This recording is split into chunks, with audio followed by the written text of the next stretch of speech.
النبي الأمي وعلى آله وسلم تسليما. باب ما جاء أين يضع الرجل وجهه إذا سجد. وبه قال حدثنا قتيبة قال حدثنا حفص بن غياث عن الحجاج عن أبي إسحاق قال قلت للبراء بن عازب رضي الله عنهما أين كان النبي صلى الله عليه وسلم يضع وجهه إذا سجد؟ فقال بين كفيه. وفي الباب عن وائل بن حجر وأبي حميد رضي الله عنهما. بسم الله الرحمن الرحیم. باب ما جاء این یضع الرجل وجهه اذا سجد، کہ مرد اپنے چہرے کو نماز پڑھتے ہوئے جب سجدہ کرے تو کہاں رکھے۔ روایت حضرت براء ابن عازب رضی اللہ تعالی عنہ سے قال قلت للبراء، حضرت ابو اسحاق کہتے ہیں قلت للبراء ابن عازب رضی اللہ تعالی عنہ این کان النبی صلی اللہ علیہ وسلم یضع وجهه اذا سجد، نبی صلی اللہ علیہ وسلم جب سجدہ کرتے تھے تو اپنے چہرے کو کہاں رکھتے تھے؟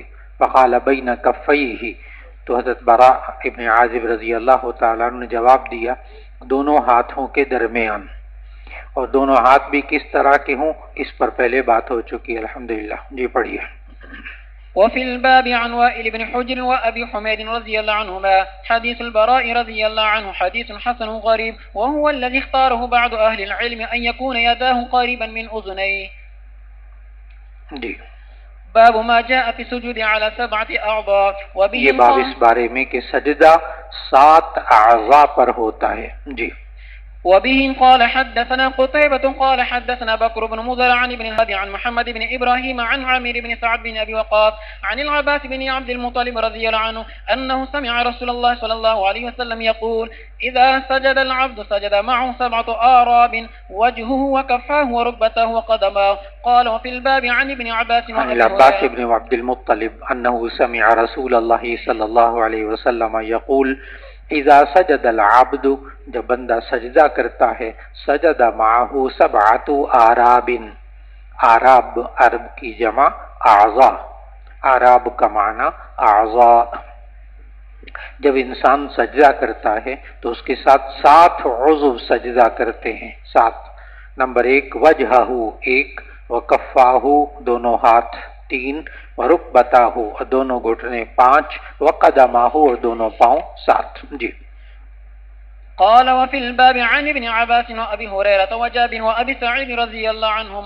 قال أبو عيسى حديث العباس رضي الله عنه حديث حسن صحيح وعليه العمل عند أهل العلم. وبه قال حدثنا قتيبة قال حدثنا حماد بن زيد عن عمرو بن دينار عن طاووس عن ابن عباس رضي الله عنهما قال أمر النبي صلى الله عليه وسلم أن يسجد على 7 أعضاء ولا يكف شعره ولا ثيابه. عن ابن عباس رضی اللہ تعالی عنہ قال امر النبی صلی اللہ علیہ وسلم، نبی صلی اللہ علیہ وسلم کو حکم دیا گیا یعنی اللہ کی طرف سے ان یسجد علی 7 اعضاء، کہ وہ 7 عضو پر سجدہ کریں جن کی تفصیل ابھی پہلے گزر چکی۔ ولا یکف شعرہ، اور اپنے بالوں کو نہ لپیٹیں، ولا ثیابہ نہ اپنے کپڑوں کو۔ یہ ولا یکف شعرہ ولا ثیابہ اس کو سمجھ لیجئے گا کہ دور حاضر میں اس سے متعلق سوالات ہوتے ہیں۔ لا یکف شعرہ اپنے بالوں کو نہ باندھے، یہ مرد کے لیے ہے۔ بعض فقہی کتابوں میں، اردو کی فقہی کتابوں میں لکھا ہوا ہے کہ جوڑا باندھ کر نماز پڑھنا مکروہ ہے۔ یہ خواتین میں بہت زیادہ مشہور ہے، جوڑا باندھ کر نماز پڑھنا مکروہ ہے۔ تو اس کا جواب یاد رکھ لیجئے گا، یہ مردوں کے لیے ہے، خواتین کے لیے نہیں ہے۔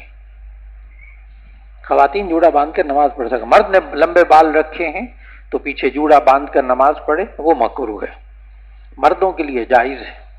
ایک تو یہ بات یاد رکھ لیجئے گا، ولا یکف ثیابہ ولا یکف شعرہ ولا ثیابہ، نہ بالوں کو لپیٹے نہ کپڑوں کو لپیٹے۔ ایک تو یہ مسئلہ ضرور ذہن میں رکھیے گا کہ بالوں کو لپیٹنے کی ممانعت، جوڑا بنانے کی ممانعت مردوں کے لیے ہے، عورتوں کے لیے نہیں ہے۔ جوڑے سے متعلق دوسرا مسئلہ، اردو کی فقہی کتابوں میں بھی لکھا ہوا ہے کہ نماز میں عورتوں کے لیے جوڑا باندھنا مکروہ ہے، درست لکھا ہے، نماز میں جوڑا باندھنا مکروہ ہے۔ یعنی نماز کے دوران، نماز کے دوران کہ عورت جو ہے بال لٹکے ہوئے ہیں، نماز کے دوران اس کو جوڑا باندھ رہی، اگر وہ عمل کثیر ہوا تو نماز فاسد ہو جائے گی. اگر عمل کثیر ہوا تو نماز فاسد ہو جائے گی. تو جہاں یہ لکھا ہے کہ عورتوں کے لیے نماز میں جوڑا باندھنا مکروہ ہے، وہ نماز کے دوران باندھنا. اور ساتھ ہی یہ لکھ لو کہ اگر عمل کثیر ہو گیا تو نماز فاسد ہو جائے گی. اور یہ ضرور لکھنا کہ نماز سے پہلے جوڑا باندھا پھر نماز پڑھی بلا کراہت جائز ہے خواتین کے لیے. یہ خواتین میں آج کل بہت مشہور ہوا ہے کہ جی جوڑا باندھ کے نماز پڑھ رہی، تمہاری نماز مکروہ ہے، فلاں کتاب میں لکھا ہے. جی بالکل ٹھیک لکھا ہے، نماز میں جوڑا باندھنا مکروہ ہے. کیا معنی؟ نماز کے دوران، نماز کے دوران. اور ساتھ ہی لکھ لو کہ اگر عمل کثیر ہو گیا تو نماز فاسد ہو جائے گی. اگر عمل کثیر ہو گیا تو نماز فاسد ہو جائے گی. اور ساتھ یہ ضرور وضاحت لکھ لینا کہ اگر نماز سے پہلے جوڑا باندھا عورت نے پھر نماز پڑھی تو بلا کراہت نماز درست ہو گئی. یہ ترمذی میں ایک اور جگہ آئے گا، وہاں حضرت حسن رضی اللہ تعالی عنہ جوڑا باندھ کر نماز پڑھ رہے تھے تو ایک صحابی نے درمیان نماز میں ان کا جوڑا کھول دیا. ابھی ترمذی میں آئے گا. تو حضرت حسن رضی اللہ تعالیٰ عنہ نے ان کو غور سے گھور کے دیکھا تو ان صحابی نے کہا گھور کے نہ دیکھو، اپنی نماز پڑھتے رہو، نبی صلی اللہ علیہ وسلم نے منع کیا مردوں کے لیے جوڑا باندھ کر نماز پڑھنا. تو وہ مردوں کے لیے مسئلہ ہے، عورتوں کے لیے نہیں ہے. دوسرا مسئلہ ولا یکف شعرہ کے ساتھ ولا ثیابہ، یعنی لا یکف ثیابہ. یہ بھی دور جدید کا بہت مسئلہ لوگ بہت پوچھتے ہیں. کیا شلوار کے پائنچے اوپر کر کے یا کوئی ٹراؤزر وغیرہ کوئی پینٹ وغیرہ پہنی ہے تو کیا اس کے فولڈ کر کے پائنچوں کو نماز پڑھ سکتے ہیں؟ فولڈ کر کے لوگ پوچھیں گے، بہت پوچھتے ہیں یہ سوال. کیوں؟ اس لیے کہ ٹخنوں سے نیچے اگر ہوا تو مکروہ تحریمی ہوگا. نماز کے اندر بھی نماز کے باہر بھی احناف کے نزدیک ٹخنوں کو شلوار وغیرہ ٹخنوں سے نیچے آ جائے تو یہ مکروہ تحریمی ہے. فتویٰ اسی پر ہے.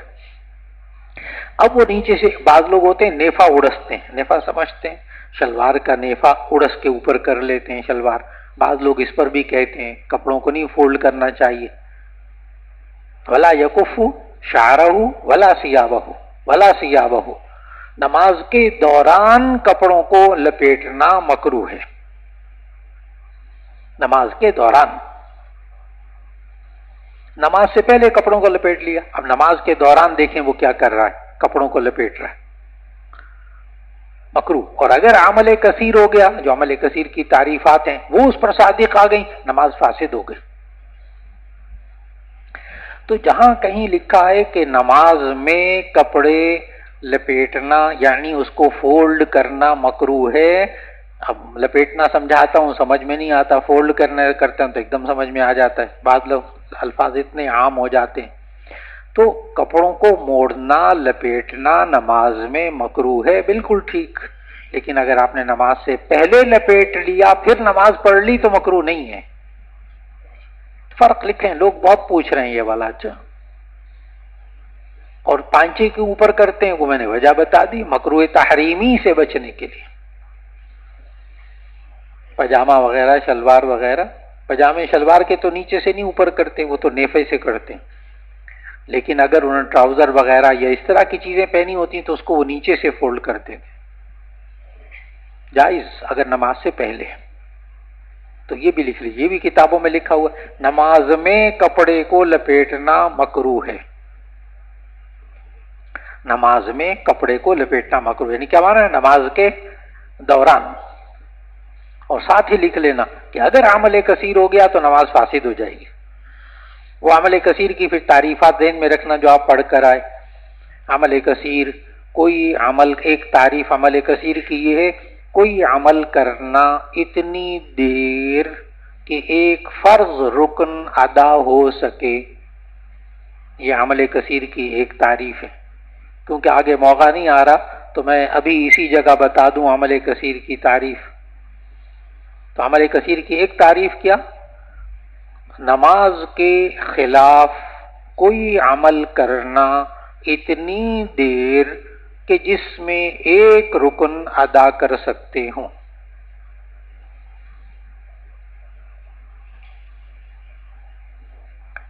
دوسری تعریف عمل کثیر کی، اتنی دیر خلاف صلاۃ کام کرنا جس میں 3 بار سبحان اللہ کہہ سکیں، یہ دوسری تعریف ہے۔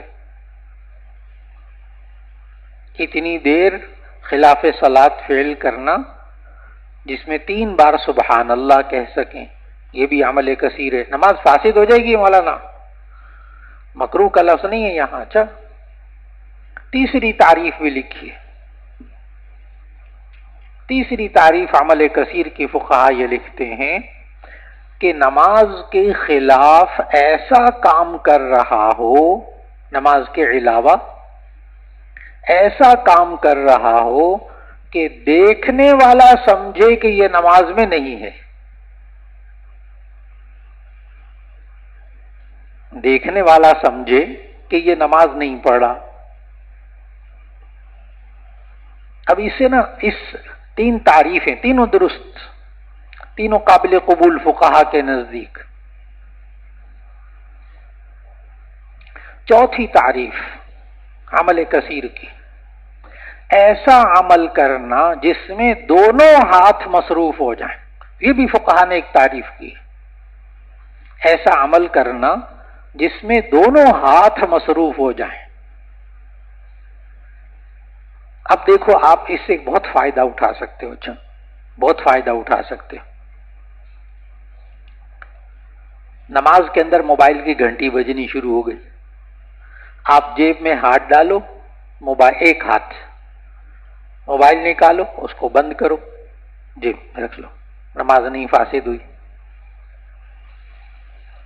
اور جیب میں سے موبائل نکال کر پھر اس میں میسج کر رہا ہے،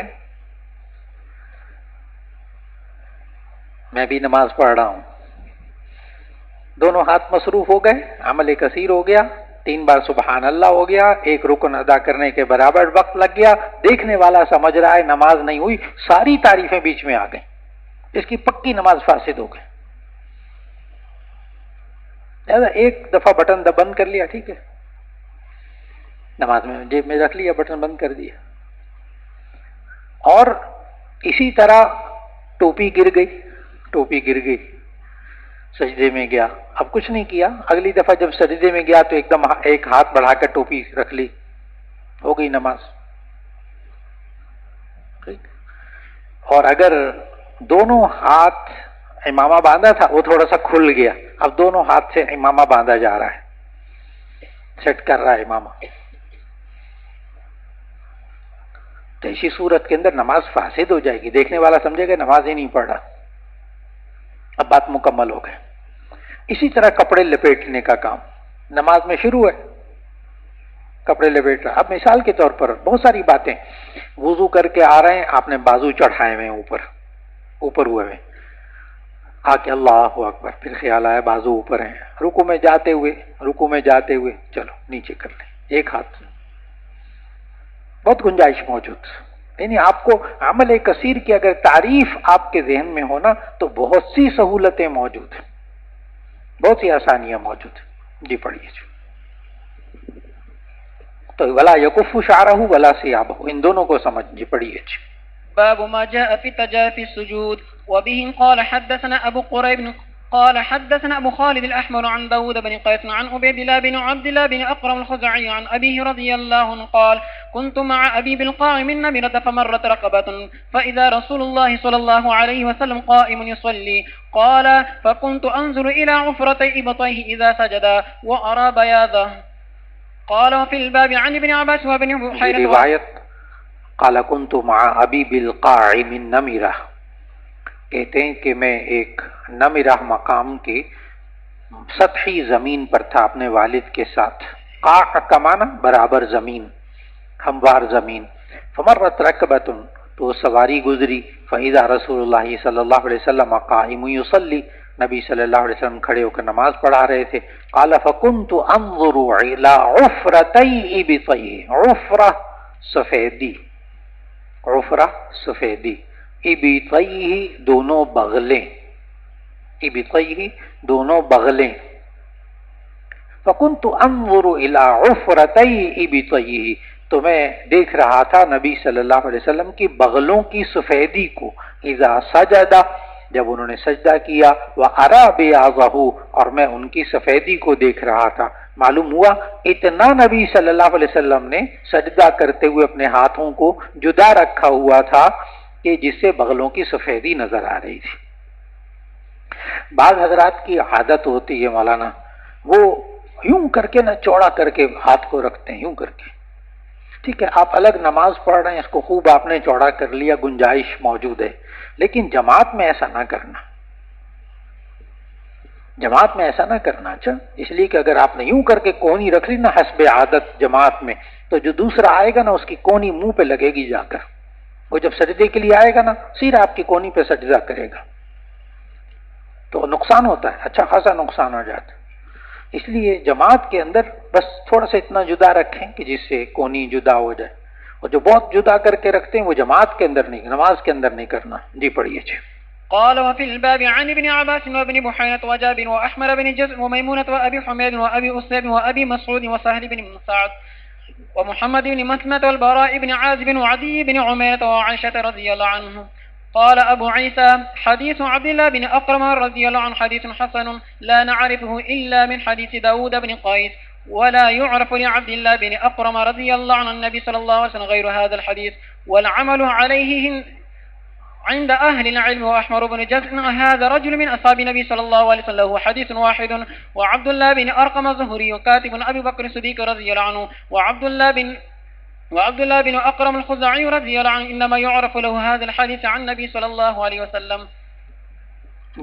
باب ما جاء في الاعتدال في السجود. وبه قال حدثنا هناد قال حدثنا أبو معاوية عن الأعمش عن أبي سفيان عن جابر رضي الله عنه أن النبي صلى الله عليه وسلم قال إذا سجد أحدكم فليعتدل ولا يفترش ذراعيه افتراش الكلب. قال وفي الباب عن عبد الرحمن بن شبل والبراء وأنس وأبي حميد وعائشة رضي الله عنهم. قال ابو عیسیٰ حدیث جابر. روایت سمجھیے گا، ایک تو باب کا عنوان سمجھیے، باب ما جاء فی الاعتدال فی السجود، سجدہ کے اندر اعتدال رکھنا. اعتدال روایت پڑھ لی، پھر وہ اعتدال کی کیفیات بھی سمجھی. عن جابر رضی اللہ تعالی عنہ ان نبی صلی اللہ علیہ وسلم قال اذا سجد احدکم فلیعتدل، جب تم میں سے کوئی سجدہ کرے تو اعتدال کے ساتھ کرے. ولا یفترش ذراعیہ افتراش الکلب، اور اپنی کلائیوں کو اس طرح زمین پہ نہ بچھائے جیسے کہ کتا بچھاتا ہے.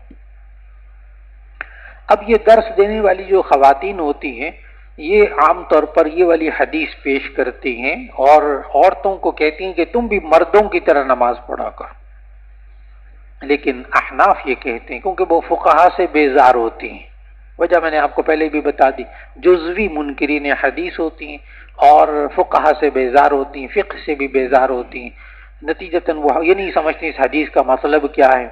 فقہا نے اس کو مردوں کے لیے محمول کیا کہ مرد اپنی کلائی کو زمین پر سجدے میں نہ رکھے، مرد اٹھا کے رکھے، لیکن عورت بچھ کر سجدہ کرے، اپنے آپ کو جھکائے رکھے اور اپنی کوہنیوں کو بھی زمین کے ساتھ لگائے رکھے، اپنی کلائیوں کو بھی زمین کے. تو یہ مردوں کے لیے ہے یہ حدیث، مردوں کے لیے. تو اب آپ نے فرض واجب سنت میں فرق کرنا ہے. اگر جی رکھ لیں کلائیاں تو نماز ہو جائے گی، تو اس میں آپ نے پھر وہی فرض واجب سنت. فرض سجدے میں کیا ہے؟ وضع الجبہۃ علی الارض، پیشانی زمین پر رکھی نا، سجدہ ادا ہو گیا. اتنی دیر رکھنا کہ اعضاء اپنی اپنی جگہ ٹھہر جائیں، یہ کیا ہے؟ واجب. کوہنیوں کو پہلو سے جدا رکھنا مردوں کے لیے سنت، عورتوں کے لیے ملا کر رکھنا سنت. کلائیوں کو زمین سے اٹھا کے رکھنا سنت مردوں کے لیے، عورتوں کے لیے بچھانا سنت. اب آپ سمجھ گئے، ایک فرض ایک واجب، باقی سب سنت ہے. اب کسی مرد نے یوں کر کے بچھا لی کو کلائیاں بچھا لی، نماز ہو گئی، سنت چھوٹ گئی، خلاف سنت آپ کیسے؟ تو آپ نے ایک ایک عمل، اب سجدے کے عمل مکمل ہوگا، اور بیچ میں تسبیح پڑھنا، اس کے بارے میں پہلے بات ہو چکی، تسبیح پڑھنا سنت غیر مؤکدہ۔ جی پڑھیے جی۔ اور اسی طرح آپ پورے سجدے کے اندر کیفیات دیکھ لیں، لکھ لیں ذرا، یہ لکھنے والے لکھ لیں کہ سجدے کے اندر اعتدال کی کیفیات۔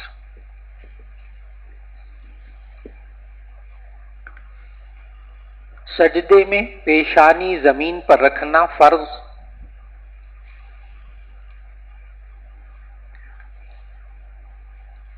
تعدیل ارکان واجب، تعدیل ارکان واجب یعنی اتنی دیر سجدے میں رہنا کہ اعضاء اپنی اپنی جگہ ٹھہر جائیں،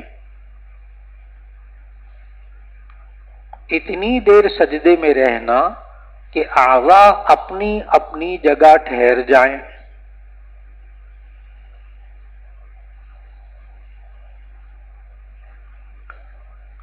دونوں ہاتھوں کا زمین پر رکھنا سنت، دونوں ہاتھوں کے بجائے نا ہتھیلیاں کر لیں، دونوں ہتھیلیوں کو زمین پر رکھنا سنت۔ چہرے کو دونوں ہتھیلیوں کے درمیان رکھنا سنت۔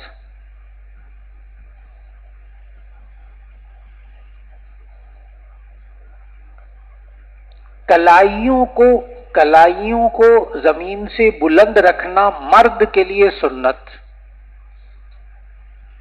کلائیوں کو زمین سے اونچا رکھنا مرد کے لیے سنت، عورت کے لیے کلائیوں کو زمین پر لگانا سنت۔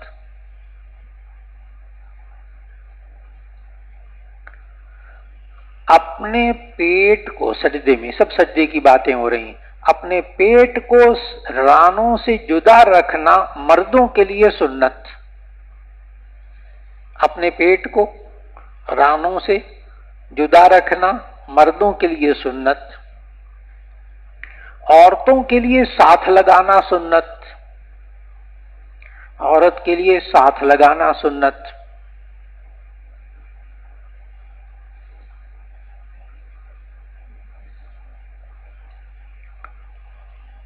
بات مکمل ہو گئی، بات مکمل ہو گئی۔ تو اب آپ نے بڑی توجہ سے اس باتوں کو ذہن میں رکھنا ہے۔ جی پڑھیے جی۔ قال ابو عيسى حديث جابر رضي الله عنه حديث حسن صحيح والعمل عليه عند اهل العلم يختارون الاعتدال في السجود ويكرهون الافتراش كافتراش السبع۔ ایک اور چیز بھی لکھ لیجئے گا جو میں نے ابھی بتا دی ہے کہ دونوں کوہنیوں کو پہلو سے جدا رکھنا مردوں کے لیے سنت۔ یہ ابھی جو لکھوانے کا عمل تھا اس میں نے نہیں بولا، دونوں کوہنیوں کو پہلوؤں سے جدا رکھنا مردوں کے لیے سنت، اور عورتوں کے لیے کوہنیوں کو جسم سے ملائے رکھنا سنت۔ بس اب پورا ہو گیا۔ عورتوں کے لیے کوہنیوں کو بدن سے ملائے رکھنا سنت۔ یا فرق ابھی نوٹ کرتے جائیے، ابھی کچھ اور فرق بھی آ رہے ہیں، یہ کل 13 فرق ہو جائیں گے مرد اور عورت کی نماز میں، کل 13 فرق ہو جائیں گے۔ جی پڑھیے جی۔ وبه قال حدثنا محمود بن غيلان قال حدثنا أبو داود قال حدثنا شعبة عن قتادة قال سمعت أنس رضي الله عنه يقول إن رسول الله صلى الله عليه وسلم قال اعتدلوا في السجود ولا يبسطن أحدكم ذراعيه في الصلاة بسط الكلب۔ قال أبو عيسى هذا حديث حسن صحيح۔ باب ما جاء في وضع اليدين ونصب القدمين في السجود. وبه قال حدثنا عبد الله بن عبد الرحمن قال حدثنا المعلى بن أسد قال حدثنا وهيب عن محمد بن عجلان عن محمد بن إبراهيم عن عامر بن سعد عن أبيه رضي الله عنه أن النبي صلى الله عليه وسلم أمر بوضع اليدين ونصب القدمين. قال عبد الله وقال المعلى حدثنا حماد بن مسعد عن محمد بن عجلان عن محمد بن إبراهيم عن عامر بن سعد أن النبي صلى الله عليه وسلم أمر بوضع اليدين فذكر نحوه ولم يذكر فيه عن أبيه رضي الله عنه. قال أبو عيسى وروى يحيى بن سعيد القطان وغير واحد عن محمد بن عجلان عن محمد بن إبراهيم عن عمير بن سعد أن النبي صلى الله عليه وسلم أمر بوضع اليدين ونصب القدمين مرسل، وهذا أصح من حديث وهيب وهو الذي أجمع عليه أهل العلم واختاروه. باب ما جاء فی وضع الیدین و نصب القدمین، یہ باب ہے دونوں سجدے کے اندر، فی سجودی، سجدے میں دونوں ہاتھ رکھنا اور دونوں پاؤں سیدھے رکھنا. یہ بعض علماء کے نزدیک سنت مؤکدہ، بعض کے نزدیک ہاتھوں کو رکھنا سنت، بعض کے نزدیک سنت مؤکدہ. جن کے نزدیک سنت مؤکدہ ہے وہ کہیں گے کہ یہ واجب کے درجے میں ہے، لہذا اگر دونوں ہاتھ سجدے میں نہیں رکھے بغیر عذر کے تو واجب الاعادہ. محشی محدث نے بھی بین سطور یہ مذہب لکھا، لیکن فتویٰ اسی بات پر ہے کہ یہ سنت ہے. اور نصب القدمین، پاؤں کو سیدھا رکھنا، اس پر آپ لکھ لیجیے نصب القدمین، دونوں پاؤں کو سیدھا رکھنا سنت. سجدے کے اندر دونوں پاؤں کو سیدھا رکھنا سنت.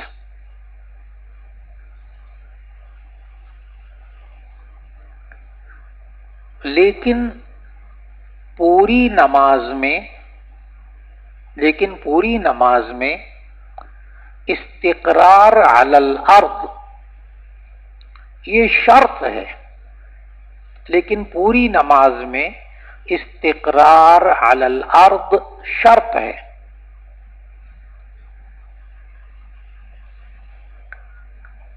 اگر سجدے کے اندر دونوں پاؤں کا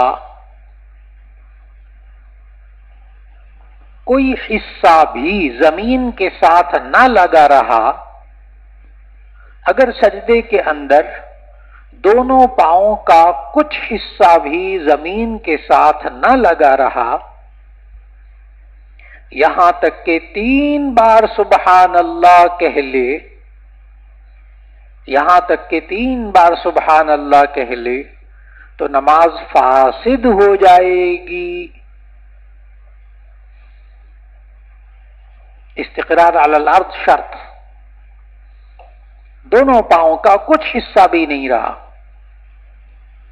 اب آگے لکھو، صرف انگوٹھا لگانا اس کی پابندی شریعت میں نہیں ہے. اب پھر میں اس کو سمجھاتا ہوں. صرف انگوٹھا زمین پر لگے رہنا اس کی پابندی شریعت میں نہیں ہے.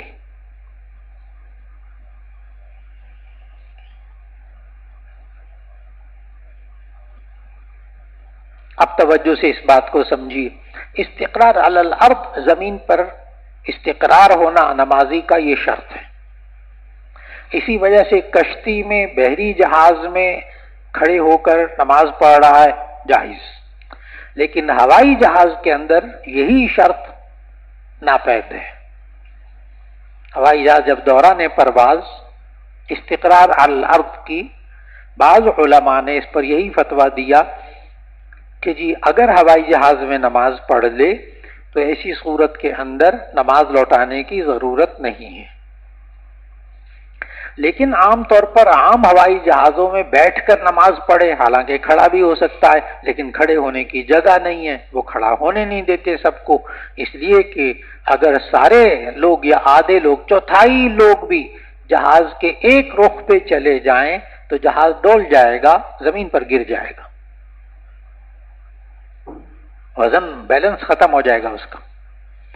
ہاں البتہ اس کا طریقہ عرب امارت ایئر لائن اور سعودی ایئر لائن، اس نے یہ کام کیا ہے کہ دم کے اندر جو ہوائی جہاز کی دم ہوتی ہے وہاں انہوں نے جگہ بنائی ہے، 5-6 افراد کھڑے ہو کر بلا تکلف نماز پڑھ سکتے ہیں. تو 5-5-6 جا کر نماز پڑھ لیتے ہیں، اس میں کوئی حرج نہیں ہوتا. تو دم کے اندر انہوں نے کمرہ بنایا، الامارات ایئر لائن نے اور سعودی ایئر لائن. اور باقی جو ہے وہ تو ممکن نہیں ہے کھڑے ہو کر پڑھنا، اس لیے سیٹ پر بیٹھے بیٹھے پڑھے گا. تو ایسی صورت میں علماء یہی کہتے ہیں کہ اگر سیٹ پر بیٹھے بیٹھے فرض نماز ادا کی تو نیچے اتر کر اس کا اعادہ کر لیں. دور جدید کا اہم ترین مسئلہ. ہوائی جہاز کے اندر اگر نماز ادا کر لی، اگر کھڑے ہو کر ادا کر لی، اس میں تو بہت گنجائش ہے، ہمارے علماء دے رہے ہیں کہ اعادہ نہیں، واجب الاعادہ نہیں، وہ جو کھڑے ہو کر پڑھ لے. لیکن میں نے بتایا یہ صرف 2 ایئر لائن میں ہے، باقی میں ممکن نہیں ہے. اور اگر بیٹھ کر نماز پڑھی، ظاہر اشارے کے ساتھ پڑھے گا نا، بیٹھ کر اشارے کے ساتھ پڑھے گا، پڑھ لے، لیکن بعد میں کیا کر لے؟ اعادہ، واجب الاعادہ، نیچے اتر کر چاہے قضا ہو جائے پڑھ لے، تاکہ نماز ذمے سے بلا اختلاف ساقط ہو جائے. تو ہوائی جہاز میں نماز کیوں نہیں ہوتی؟ جو میں جس بات پہ بات کر رہا تھا، استقرار علی الارض. بیچ میں بات کیا ہے؟ استقرار علی الارض، یہ شرط ہے نماز کے لیے.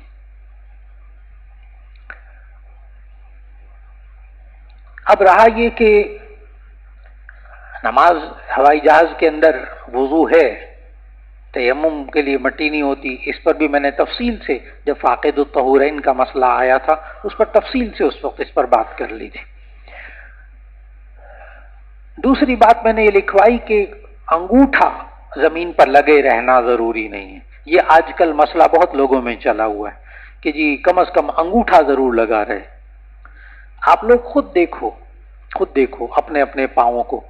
بعض لوگوں کے پاؤں ہوتے ہیں اس میں انگوٹھا آگے ہوتا ہے، باقی انگلی پیچھے ہوتی ہے. بعض آپ کے پاؤں میں نا، بعض لوگوں کے پاؤں ایسے ہیں جس میں درمیان والی انگلی آگے ہے، انگوٹھا پیچھے ہے. تو اب سجدے کے اندر کم از کم کیا لگی رہے گی؟ ان کی درمیان والی انگلی. اور بعض طلبہ آپ میں سے ایسے ہیں جن کے انگوٹھا، پاؤں کا انگوٹھا آگے ہے، تو ان کا کم از کم کیا لگا رہے گا؟ انگوٹھا. اور یہ نماز کے اندر صرف سجدے کے اندر ہو سکتا ہے، باقی میں حضرت صاحب دونوں پاؤں نہیں اٹھا سکتے پوری نماز کے اندر. مہربانی کریں. اچھا، قیام کی حالت میں 3 بار سبحان اللہ کہنے کے برابر دونوں پاؤں اٹھ جائیں، ناممکن. رکوع کے اندر، تشہد کے اندر، یہ کہیں اور کہیں مسئلہ نہیں بتانا پڑتا. یہ مسئلہ صرف کہاں بتانا پڑتا ہے؟ سجدے. کہ سجدے کے اندر ممکن ہے کہ دونوں پاؤں اٹھائے جا سکیں.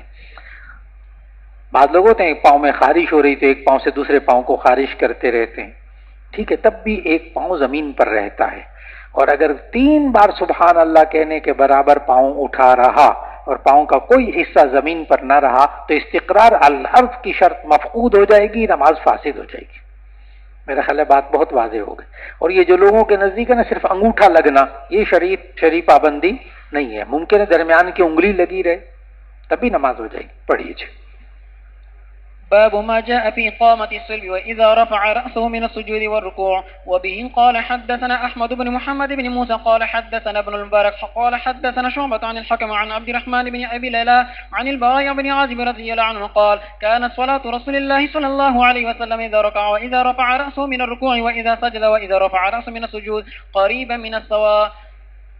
قال اس حدیث کو ذرا سمجھیے گا. اچھا، باب ما جاء في إقامة الصلب إذا رفع رأسه من الركوع من السجود والركوع. روایت پڑھی گا عن براء ابن عازب رضی اللہ تعالی عنہ قال كانت صلاة رسول اللہ صلی اللہ علیہ وسلم. غور سے ہے، آسان لیکن توجہ سے. كانت صلاة رسول اللہ صلی اللہ علیہ وسلم اذا رکع 1 واذا رفع رأسه من الركوع 2 واذا سجد 3 وَإِذَا رَفَعَ رَأْسَهُ مِنَ السُّجُودِ 4 قریبا من السوا. یہ برابر ہوتے تھے. اب میں ترجمہ کروں گا. قال كانت صلاة رسول اللہ صلی اللہ علیہ وسلم اذا رکع، جب رکوع کرتے تو اتنی دیر لگاتے، ایک وقت مخصوص. وَإِذَا رَفَعَ رَأْسَهُ مِنَ الرُّكُوعِ، اور جب رکوع سے سر اٹھاتے یعنی قومہ. تو ظاہر ہے رکوع کے اندر 3 بار سبحان ربی العظیم سبحان ربی العظیم سبحان ربی العظیم کا، تو یہ بھی قریب. پھر اس کے بعد قومے میں کھڑے ہو گئے تو سمیع اللہ لمن حمیدہ ربنا لک الحمد، تب بھی اتنا وقت لگ گیا. ٹھیک.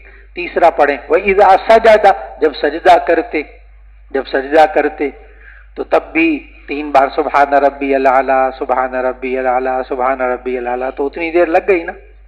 یہ تین آپ کو سمجھ میں آ جائیں گے. لیکن چوتھا آپ کو سمجھنے میں ذرا دقت ہوگی. وَإِذَا رَفَعَ رَأْسَهُ مِنَ السُّجُودِ، اور جب نبی صلی اللہ علیہ وسلم سجدے سے سر اٹھاتے، دو سجدوں کے درمیان بیٹھنے میں بھی اتنا وقت لگاتے جتنا پہلی تین چیزوں میں وقت لگا ہے. قریب من السوا، یہ چاروں چیزیں قریب قریب برابر ہوتی تھیں. تو پہلی تین تو آپ کو سمجھ میں آ گئی، یہ چوتھی آپ کو سمجھ میں نہیں آئے گی. اس کے لیے تھوڑا سا ہمت کرنی ہوگی سمجھنے کے لیے کہ دو سجدوں کے درمیان اتنی دیر بیٹھتے تھے نبی صلی اللہ علیہ وسلم کہ یہ تینوں چاروں چیزیں برابر برابر وقت لیتی تھی. رکوع، قوما، سجدہ اور دو سجدوں کے درمیان. ہمارے معاشرے میں ائمہ جو ہے نا، بس وہ دو سجدوں کے درمیان بیٹھتے ہیں تو اعضاء کو اپنی جگہ ٹھہرنے نہیں دیتے اور ایک دم دوبارہ سجدے میں. اس سے احتراز کیجئے، وہ تعدیل ارکان کے خلاف ہے، اس سے احتراز کیجئے. یہ نبی صلی اللہ علیہ وسلم اتنی دیر کیسے لگاتے تھے، اس کے لیے اب آگے روایت آئے گی. جب روایت آئے گی پھر میں متوجہ کروں گا کہ نبی صلی اللہ علیہ وسلم یہ دعا پڑھتے تھے دو سجدوں کے درمیان بیٹھ کر. دو سجدوں کے درمیان بیٹھنے کو آپ کیا کہتے ہیں؟ جلسہ. اور دوسرے سجدے کے بعد کچھ لوگ بیٹھ کر اٹھتے ہیں، اس کو آپ کیا پڑھ کر آئے؟ جلسہ استراحت. اب دونوں میں فرق سمجھ میں آ رہا ہے؟ جلسہ استراحت الگ بحث آ رہی. تو نبی صلی اللہ علیہ وسلم جلسے میں یعنی دو سجدوں کے درمیان بیٹھ کر جو دعا مانگتے تھے وہ ذہن میں لائیں، جو ابھی ترمذی میں آگے آ رہی ہے. اللہم اہدنی وارزقنی واجبرنی وعافنی. اب اتنا ہی وقت لگ گیا. اب میں نے سمجھایا آپ کو کہ یہ دو سجدوں کے درمیان بیٹھنے میں اتنا وقت کیسے لگتا تھا کہ نبی صلی اللہ علیہ وسلم وہ دعا مانگتے تھے جلسے کے اندر. اس وجہ سے وہ قریب من السوا، وہ برابر برابر چاروں چیزیں ہو جاتی تھیں. جواب مکمل ہوا. لکھنے والوں نے لکھ لینا انشاءاللہ کہ یہ چاروں برابر کیسے ہوتے تھے. لکھیے گا. اس روایت میں یہ آیا کہ نبی صلی اللہ علیہ وسلم کا رکوع، کہ نبی صلی اللہ علیہ وسلم کا رکوع، قوما، سجدہ اور دو سجدوں کے درمیان جلسہ یہ تقریباً برابر ہوتا تھا.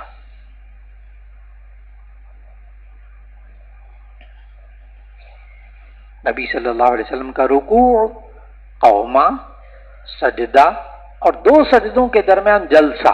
یہ میں خاص طور پر الگ سے لکھوا رہا ہوں اس لیے کہ دوسرے سجدے کے درمیان بیٹھتے اس کو بھی جلسہ کہتے ہیں، لیکن وہ جلسہ کیا ہوتا ہے؟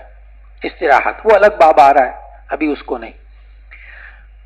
تو رکوع، نبی صلی اللہ علیہ وسلم نماز پڑھتے ہوئے رکوع، قوما، سجدہ اور دو سجدوں کے درمیان بیٹھنا یہ قریب قریب برابر ہوتا تھا.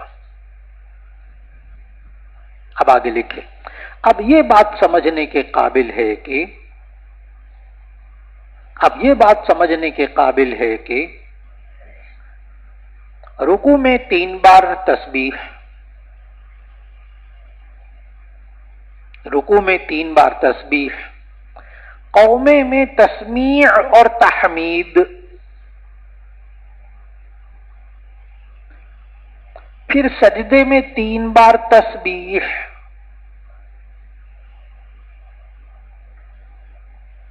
ان تینوں کا وقت تو برابر ہوا،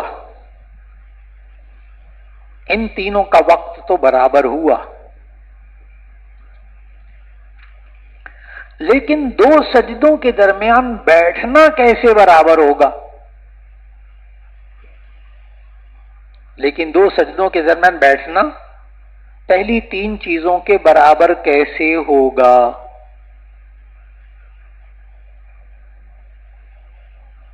اب آگے لکھیے. اس کا جواب ترمذی کے آئندہ 2 بابوں کے بعد ایک باب آ رہا ہے.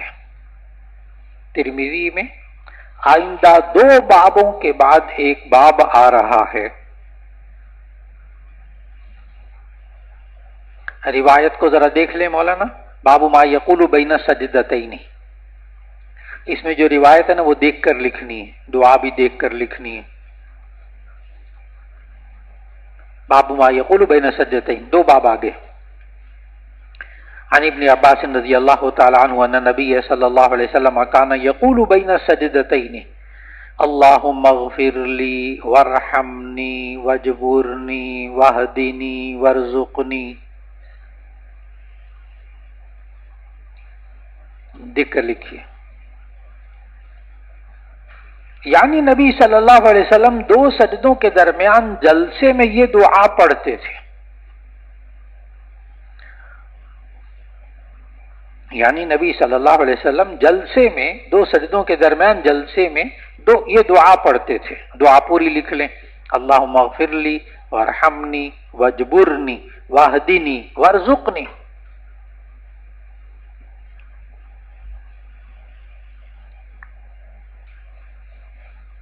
اس میں 5 الفاظ آ رہے ہیں. اچھا، 4 کا مطلب آپ کو آتا ہے، 1 کا مطلب مشکل ہے. 4 کا مطلب آپ کو آتا ہے. اچھا، وجبرنی کو سمجھ لو. وجبرنی.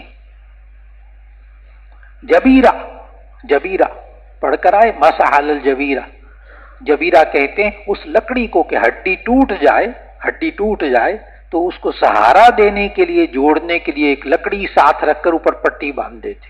اس لکڑی کو جبیرہ کہتے ہیں جو اس ہڈی کے ٹوٹنے کے نقصان کو پورا کرتی ہے. اس لیے وجبرنی کا معنی ہے اے اللہ نقصان کو پورا کر دے، ٹوٹی ہڈی کو جوڑ دے. وجبرنی، اے اللہ نقصان کو پورا کر دے. بس باقی دعا کا ترجمہ آپ کو آتا ہے الحمدللہ.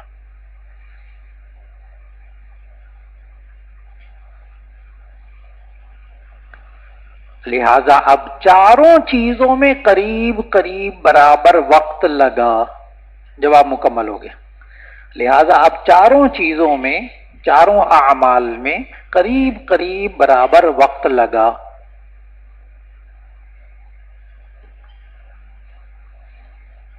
اب آگے پڑھیے. قال وفي الباب عن أنس رضي الله عنه حدثنا محمد بن بشار قال حدثنا محمد بن جعفر قال حدثنا شعبة عن الحكم نحوه قال أبو عيسى حديث البراء رضي الله عنه حديث حسن صحيح. باب ما جاء في كراهية أن يبادر الإمام في ركوع وسجود. وبه قال حدثنا. جملہ سمجھ لیجئے، اس میں ایک لفظ آ رہا ہے، اس کو سمجھ لیجئے، ترجمۃ الباب سمجھ میں آ جائے گا. باب ما جاء في كراهية أن يبادر الإمام في الركوع. امام مفعول. باب ما جاء فی کراہیت ان یبادر الامام فی الرکوع والسجود. یہ بات اس بارے میں کہ مکروہ ہے کہ امام سے پہلے چلا جائے رکوع میں یا سجدے میں. بادر یبادر جلدی کرنا. امام سے پہلے جلدی میں سجدے میں رکوع میں چلا جائے. اس کا طریقہ کیا؟ اگر کبھی ایسا ہو جائے کہ آپ ابھی امام سجدے میں نہیں گیا تو آپ سجدے میں چلے گئے، تو ایسی صورت کے اندر آپ سجدے ہی میں رہیں، انتظار کریں تاکہ امام سجدے میں آ جائے اور آپ شامل ہو جائیں. کبھی ہوتا ہے رکوع میں بندہ ایک جلدی چلا جاتا ہے، امام ذرا دیر سے جاتا ہے، تو آپ اٹھے نہ، آپ رکوع ہی میں رہیں تاکہ امام کے ساتھ شراکت ہو جائے. اور اگر آپ اٹھ گئے پھر اس کے بعد امام گیا رکوع میں، پھر چلے گئے رکوع میں، تو آپ کے کتنے رکوع ہو گئے؟ 2. اگرچہ آپ پر سجدہ صاحب واجب نہیں ہوگا. کہ کبھی کبھی ہو جاتا ہے ایسا کہ انسان جلدی سے رکوع میں چلا جاتا ہے، خود امام سے پہلے نہیں جانا چاہیے. اور امام سے پہلے رکوع کر کے فارغ ہو جائے تو اس کا رکوع ہوا ہی نہیں. امام سے پہلے رکوع کر کے فارغ ہو گیا، امام سے پہلے سجدہ کر کے فارغ ہو گیا، اس کا یہ سجدہ ہوگا نہیں، اس لیے نقصان ہوگا اس کو. تو اس لیے عام طور پر کبھی پیش آ جائے تو اس میں احتیاط کیا ہے کہ پھر آپ رکوع ہی میں رہیں یا سجدے ہی میں رہیں تاکہ امام آ جائے تو اس کے ساتھ شمولیت ہو جائے. پڑھیے. وبه قال حدثنا بندار قال حدثنا عبد الرحمن بن مهدي قال حدثنا سفيان عن أبي إسحاق عن عبد الله بن يزيد قال حدثنا البراء رضي الله عنه وهو غير كذب قال كنا إذا صلينا خلف رسول الله صلى الله عليه وسلم فرفع رأسه من الركوع لم يحن رجل منا ظهره حتى يسجد رسول الله صلى الله عليه وسلم. جی اس میں لفظ آیا، ایک لفظ سمجھ لیجئے بس، لم یحن رجل، نہیں جھکتا تھا ہم میں سے کوئی، نہیں جھکاتا تھا ہم میں سے کوئی اپنی پشت کو یہاں تک کہ نبی صلی اللہ علیہ وسلم سجدہ کر لیتے. لم يحنو، بس اس لفظ کا سمجھا. پڑھیے جی آگے. قال وفي الباب عن انس ومعاويه وابن مسعود صاحب الجيوش وابي هريره رضي الله عنهم قال ابو عيسى حديث البراء رضي الله عنه حديث حسن صحيح وبه يقول اهل العلم ان من خلف الامام انما يتبعون الامام فيما يصنع ولا يركعون الا بعد ركوعه ولا يرفعون الا بعد رفعه ولا نعلم بينهم في ذلك اختلافا. جی اگلا باب پھر انشاءاللہ. السلام علیکم ورحمۃ اللہ وبرکاتہ.